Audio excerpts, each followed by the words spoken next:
So guys, this unit naman, ang papakita namin is the one-bedroom loft type unit. 55 square meter siya, again, with this loft set. Pagpasok mo, here, yung loft type namin is meron dalawang toilet and bath. One dito sa first floor, then meron din tayo sa second floor. So this one, so ito, usually ginagawa nila siyang powder room. Pero ang kinagandahan naman, kung kunyari dalawa sila nakatira or more, at least dalawa yung toilet and bath nila. Hindi sila nakapila sa CR. So here, the other side, we have naman yung laundry room natin. So, yan, dito. Kasama na talaga yan sa turnover condition, yung provision for the laundry area. So, wala lang tayong washing machine. But at least you have the space dyan, and hindi din siya ganun ka-visible. So, hindi siya ganun pangit tingnan. Pero Shane, sorry, sa actual deliverable, may door din siya. May door siya, yung normal door lang. This one kasi dressed-up unit na siya, kaya medyo may mirror. But, ang kinagandahan nun, talagang meron kang door dito, and naka-close mo siya. So, hindi Nakatago din talaga yung... Hindi open yung washing area. So, here, pagpasok nyo pa, we have here the kitchen. So, ayan, meron tayong again, with the kitchen countertop, then we also have the overhead cabinets. So, same lang din naman yung itsura niya doon sa deliverable unit natin for the studio. So, usually talaga dito sa side yun. Then, dito, nilagay na rin nila yung dining area.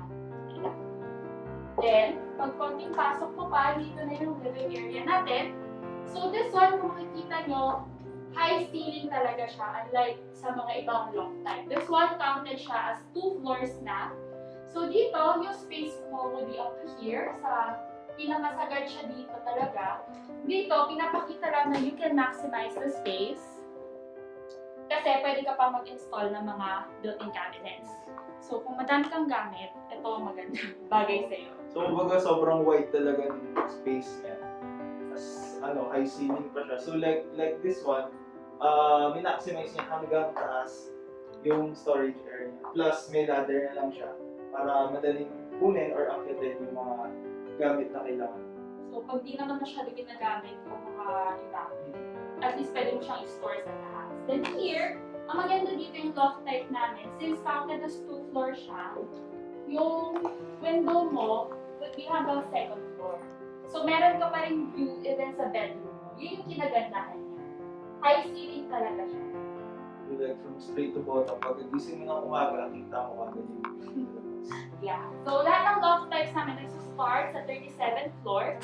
So, ang kinagandahan nun talagang assured na meron kang view sa taas. Ngayon, let's go sa second floor. So, this one, ayan. Railing talaga siya sa deliverable unit niya sa turnover. So, pag-akyat mo dito, ito na yung bedroom mismo. Sa turnover natin, railing lang din siya, but you have the option naman na ipag-glass and close. So, this is the bedroom itself. Medyo spacious din siya. Then, ang kinagandahan nito, since open siya, pwede mong sinipin yung mga guests mo sa baba. Or at least may view ka pa din dito, kahit nandito ka sa taas. Yun yung kinagandahan niya. Kung may mga istorbo kang kapitbahay na kaibigan na bumibisita at ayaw may istorbo, silipin mo na sila dyan sa labas. Then, we also have here toilet and bath. Dito. So, at least, pagka kunyari, gabi na, then gusto mo umihi, hindi mo na kailangan bumaba pa kasi meron ka rin naman toilet and bath dito.